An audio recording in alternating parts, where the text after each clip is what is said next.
man that they moved in my room. I came out one day and I happened to see him. We came in at the same time, and I'm like, that's a man. It was a man. It was a man. They moved a man in my room. And so I stopped paying rent in that building because I'm like, how are y'all gonna move a man in my room? And y'all told me in my lease that I would have a same-sex roommate. That is crazy. You know what's even crazier? Usually when you in a dorm or something and somebody moves in, like they would introduce themselves. They're like, hey, I'm your roommate, I'm moving in. And you're like, hey, what's up? It's nice to meet you. But the fact that they didn't even introduce themselves kind of showed you right then and there that like, okay, it may be something sneaky going on. Because they didn't inform her that somebody was moving in. Just the level of sneakiness.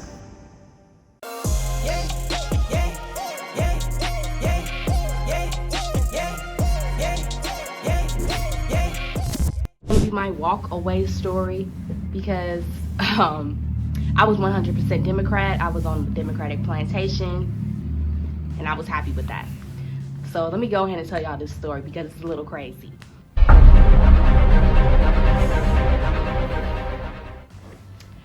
Hello to everybody who watches this. My name is Zakia Cooper and I am a 23-year-old Christian conservative from Chicago. This is going to be my walk away story because I was 100% Democrat. I was on the Democratic plantation and I was happy with that. Plantation? So let me go ahead and tell y'all this story because it's a little crazy. There's no way it's a plantation. Hold up a little. So in 2021, I moved into my first apartment, and the apartment that I chose to move into was like a dorm style room where you would share a bathroom with a roommate of the same gender. That's what my lease said, and I was okay with that because I really wanted to move out. And so I move out and I don't have a roommate initially, right? So I'm living there by myself for 1 full year and I'm happy with that.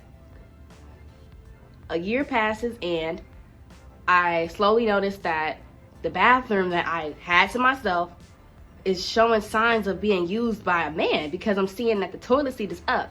And so I'm like, okay, I didn't know I had a roommate, but I just assumed that I had a roommate that was a girl because that's what they told me. I had a female roommate and she had a boy or something over there who was using the bathroom. So I'm like, whatever. He's dirty because he's not flushing the toilet and he's leaving the seat up all the time, but whatever. Not flushing? All right. Not flushing is crazy. You gotta flush the toilet, bro. This is what happens when you move in a conjoined situation. So I was satisfied, I guess. But I slowly realized that it was a man in my room, y'all. A man. That's trans terrible. Woman. And I realized it's because I see the person. I see this man that they moved in my room. I came out one day and I happened to see him. We came in at the same time and I'm like, that's a man. It was a man. It was a man. They moved a man in my room.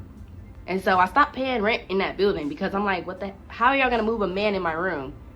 And y'all told me in my lease that I would have a same-sex roommate. That is crazy. You know what's even crazier? Usually when you in a dorm or something and somebody moves in, like they would introduce themselves. They're like, hey, I'm your roommate, I'm moving in. And you're like, hey, what's up? It's nice to meet you. But the fact that they didn't even introduce themselves kind of showed you right then and there that like, okay, it may be something sneaky going on. Because they didn't inform her that somebody was moving in and the roommate just didn't inform her that they were there. They just be like, oh yeah, just go in there right quick, it's gonna be okay. Just the level of sneakiness. And the rent, and eventually the housing manager or whatever reaches out to me and she's like, I'm telling her my situation. She's like, oh well, we can't discriminate. That's why we weren't allowed to discriminate against him. He identifies as a woman, so we had to give him a female roommate. What? Yeah. The craziest thing I ever heard in my life. I'll never forget that day. Because I was like, what the heck is going on in this country? Like, I knew that there were trans people running around. I knew that was a thing, but I never really actually paid attention to the impact of that until it directly affected me, which is how most things work. My thing is, when it comes to something like that, y'all could have at least asked her if she was comfortable with that before doing the move-in. Because the fact that y'all were like, oh yeah, like if her lease says one thing, it's obviously implied that she thinks this thing is gonna be the case. She thinks like a woman's gonna move in or whatever. So for one, if you move someone in, at least say something. But you just can't do that and not inform the person living there anything. That's just crazy. That's insane. I actually can't believe this happened. Hey y'all, make sure y'all subscribe to the channel. Don't forget to subscribe. upon coming to that realization, I'm like, wait a minute. What laws? Why can't we discriminate against? Why is there a man in my room? Because we can't discriminate. But what about me? I'm a woman. I'm 21 years old. I was 21 at the time. And y'all moving this man in my room? What if he raped me? What if something happens to me? Nobody would care. So, after this experience, I became extremely interested in these so-called discrimination laws or whatever this person was speaking on. And I done fell down the conservative rabbit hole from that point forward. I found myself watching Matt Walsh, who's of the Daily Wire, and he has a documentary called What is a Woman? And it's basically about my situation where trans men are erasing women. And after watching that film, I realized that I was supporting literally satanic stuff. I didn't know. I thought I was being PC, right? No, I was supporting Satan. And I'm a Christian. I was raised a Christian. So I'm like, this ain't right. This is not aligning with my Christian values. Wait a minute. We're calling men women. It's not lying. God doesn't make mistakes. So why am I calling you a she and you're a man? That's a lie. I'm not doing that. Oh, I'm transphobic now. Oh, I'm homophobic now. That's fine. Because I'm not lying because y'all said so. That's insane. So that was just the tip of the iceberg, y'all, because after discovering this stuff about the LGBT, I went on to find out that I was also indoctrinated by feminism. I was racist. I'm black, as y'all can see. So she went complete, like, straight into the, as she calls it, the conservative rabbit hole. I would say, bro, her situation was just insane. Like, you can't just... The fact that they were willing to disrespect her to meet the needs of someone else who... Just to meet the needs of someone else that may not even deserve to be in that room just says a lot. Because you have this young woman living in this room who's been living there for a while, for a whole year by herself. And y'all don't even have the decency to be like, hey, are you okay with this? Do you have a problem with this? Here's a survey asking about this. We're planning on doing this. Do you agree? Like, y'all just didn't care at all. And this is what really upsets me, bro.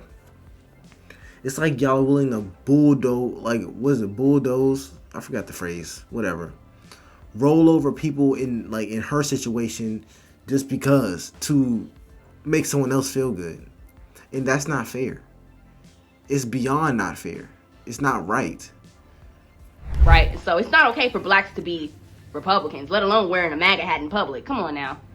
Me and my husband get clowned for this. He's not here, but me and him have the same values. We actually ended up, I'm 23 years old. Y'all thought I did not think I'd be married at the age of 23, but I am. Because me and my husband's values align so much. I'm like, why are we not married? Why are we not married? Why are we cohabitating like this? And we're Christians. We're not supposed to be doing that. Let's get married. And we get it. We went downtown and got married. Like, and no, I'm not too young to be married. People, oh, you're young. No, I'm not. I wasn't too young to be having sex with him. Not married. So I'm not too young to be married to him. What are you talking about? She has a point. It's insanity, y'all. I was racist, y'all. I was content with being racist because when I was in high school, my liberal high school I went to, they taught me that black people couldn't be racist. We could only be prejudiced, which is some BS. I hear that all the time. Like, you can't be racist, you can only be prejudiced. But when you look up the definition of racism, it's when you have prejudice towards another race. It's like the weirdest contradiction ever. Yes, black people can be racist. And y'all probably watch this like, yeah, of course, any race can be racist. But y'all would be surprised. That belief that she just said is extremely popular in some communities. I'm not even going to say the black community. It's just extremely popular in some communities where they think their race can't be racist. But that belief also holds white people on a higher pedestal, which is... Anyways, this is not even what this video is about. I was okay with being racist towards other people because they told me that I wasn't being racist. That's insane. That's an insane lie. Y'all have been censored so much. When I came out as a Republican publicly on my platform, because I'm an influencer on both TikTok and Instagram. I also have a YouTube page.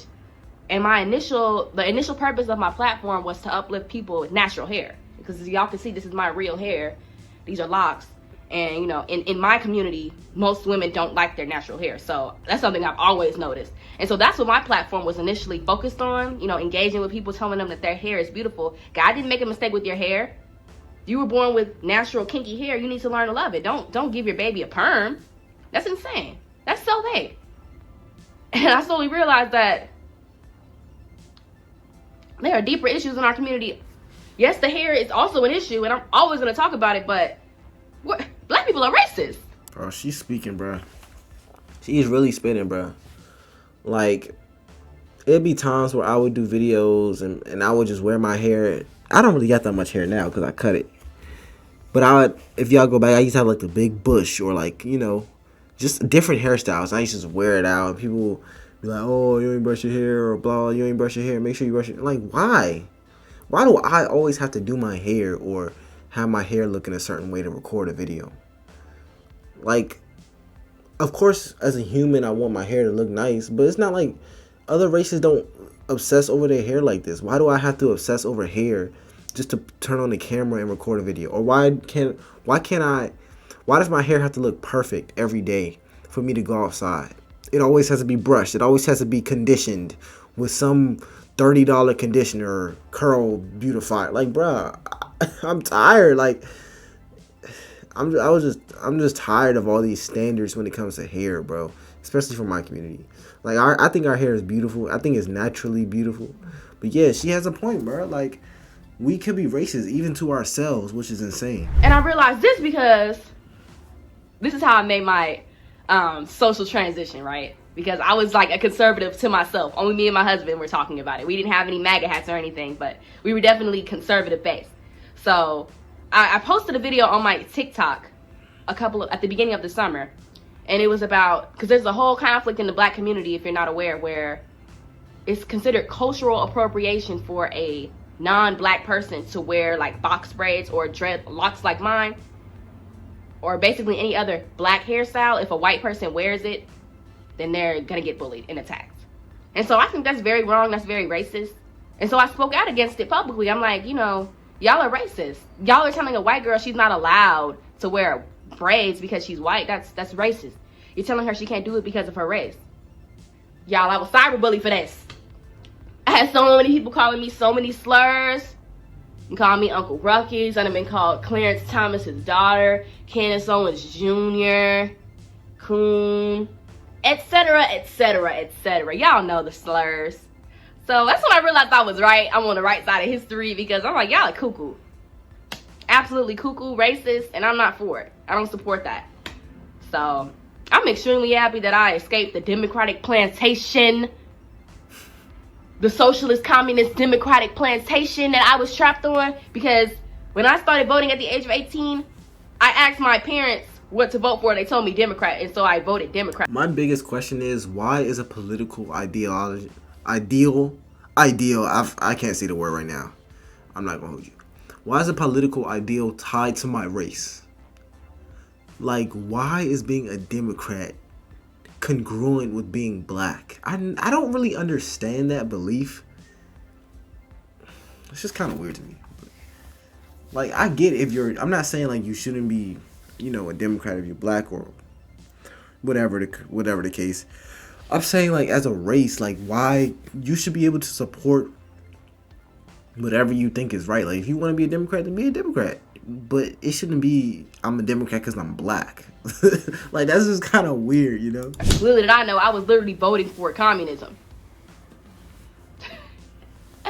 So, yes, guys, I'm so blessed that at the age of 23, I've come to this conclusion, and I'm not out here supporting demonic things like the LGBT and abortion. I'm no longer a feminist. I respect my husband. I submit to him.